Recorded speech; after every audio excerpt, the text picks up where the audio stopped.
Hello there. EU agriculture cooperatives put out a joint statement calling for an extension to the Brexit trade talks.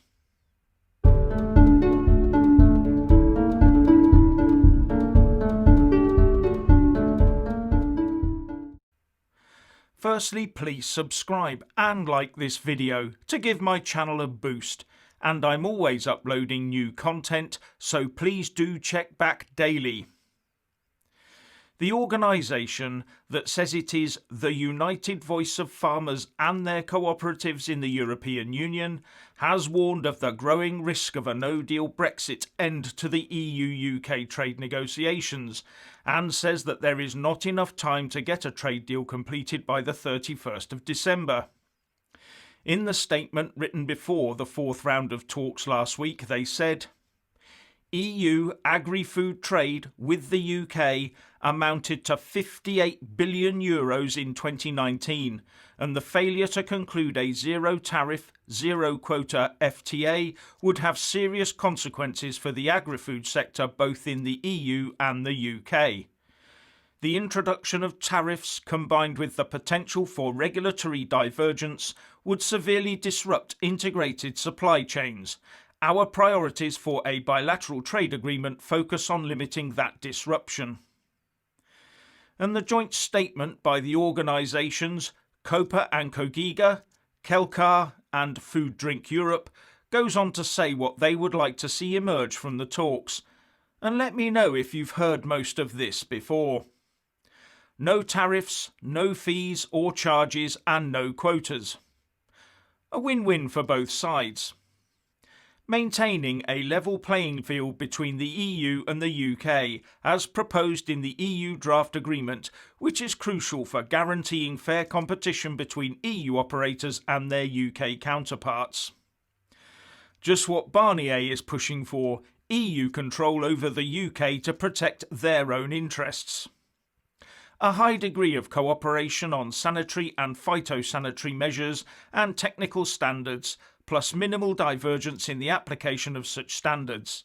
In addition, it is of the utmost importance to keep a close relationship between the European Food Standards Authority and the UK's Food Standards Agency. What that means is that our standards would always have to match theirs, which could stop us trading elsewhere, i.e. business as usual. Customs cooperation to mitigate the burden of customs controls and procedures on business. Win-win for both sides. Effective rules of origin to make sure that preferential access benefits only EU and UK operators. Doesn't that again just mean it's just like us being inside the European Union? That the protocol on Ireland and Northern Ireland is fully implemented in order to protect the integrity of the EU single market. Now, much of it so far sounds spookily like the demands the EU is already making, doesn't it? Well, no surprise there if the industry had a lot of input, is there? But let's take a look at that Northern Ireland one again. That the protocol on Ireland and Northern Ireland is fully implemented in order to protect the integrity of the EU single market. Now, the driving factor behind the protocol is the Belfast Agreement, not to save their wretched single market. But this part of the statement shows what their concerns really are: the status quo, not upsetting apple carts. But there is an extra one they've asked for that appears to differ from the EU requirements. The EU wants us to recognise their geographical indications for names of things like cheeses and wines, but that, at the moment, is just a one-way thing, something I mentioned within a video about the last set of talks. But these farmers have said they also want to see mutual protection of existing and future EU and UK geographical indications.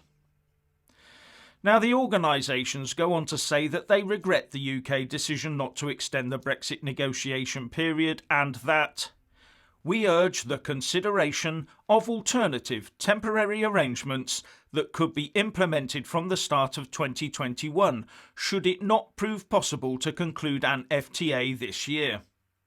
Such temporary arrangements, which would need to preserve tariff and quota-free trade, would afford additional time for negotiators while minimising disruption for operators already coping with significant impacts of COVID-19.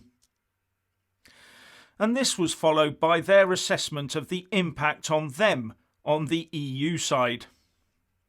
The combination of no agreement and no extension of transitional arrangements would have significant negative consequences for the EU agri-food sector.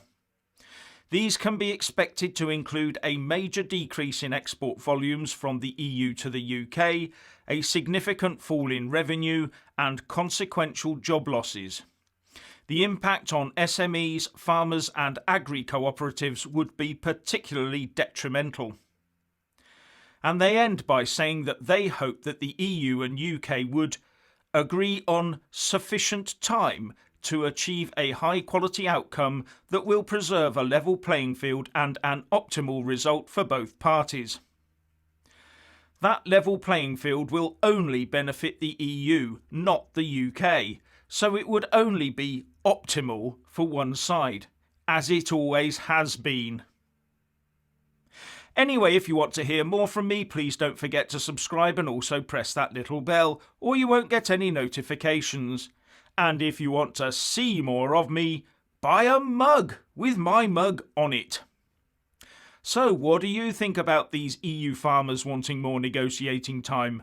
Please share and comment, and thank you for watching. Please do like and share this video, and also subscribe to my channel. And when subscribing, please do remember to press on the little bell next to the subscribe button. That way you'll get an alert every single time I put up a new video. And thank you very much for watching.